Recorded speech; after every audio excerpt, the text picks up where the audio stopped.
Why is this the place where everybody wants to end up? What are the ingredients that have made our economy so successful over time? I'm Ed Lazear. I'm a senior fellow at Stanford's Hoover Institution. I believe that America is exceptional, and here's why. There are a number of factors. The first is that we are industrious. The second is that we're a mobile society. Third, and others may dispute this, we have light regulation, low taxes, and are essentially a welcoming nation.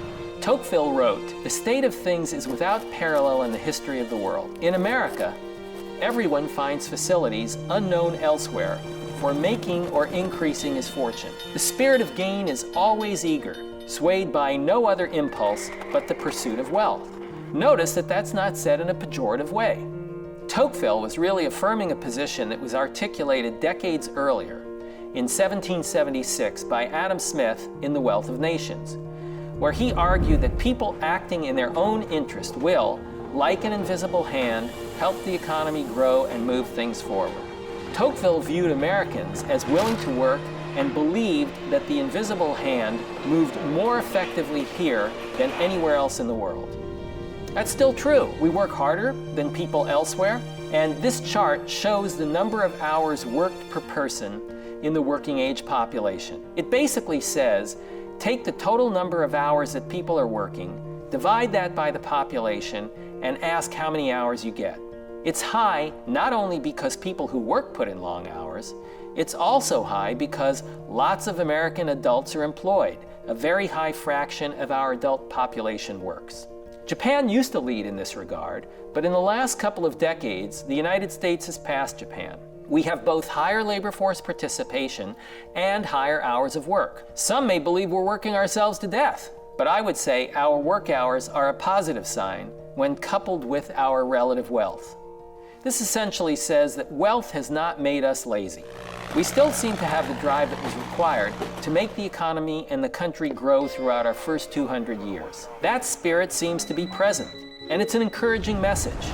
We also work hard in school. We invest very heavily in education and human capital. Not only is it true that we lead the big countries in terms of average levels of schooling right now, but we did so early on. We had compulsory schooling up to age 16 before most other countries in the world did. We recognize the value of education and of investing in human capital, and we are willing to put resources behind that. But we also know that we can improve education, especially at the K-12 level. The U.S. is a mobile society. Americans are willing to move. This is exceptional. In any given year, 16% of the U.S. population has moved, as compared with only 7% in the EU. If a good job comes up on the other side of the country, Americans are willing to take it. Historically, Europeans haven't wanted to move and have been unwilling to do so, although that may be changing more recently. Mobility is an important factor in affecting economic growth. When I was growing up in California, the state had only 10 million people. It now has 3.5 times that. And Californians may not be so thrilled about it, but it happened for a reason. There were tremendous opportunities on the West Coast, and Americans moved to take advantage of those opportunities. Cities like Detroit attracted a large African American population because of economic opportunities available in manufacturing. More recently, we've seen movement back down to the urban South, adding to the growth of cities like Dallas, Houston, Miami, and Atlanta, and showing that people are willing to move when the opportunities are there. This is an exceptionally American phenomenon which doesn't happen elsewhere in the world. Aside from geographic mobility, we have job mobility in our workforce of about 150 million people. In any given year, the job market adds about 2 million people to the labor force. But 60 million are hired and 58 million are separated. That accounts for the net of 2 million. 60 million is a tremendous amount of churn. It accounts for about 2/5 of the labor force. And that mobility is a sign of a vibrant labor market that is almost unique to the United States. Churn is good because people move from bad jobs to better jobs.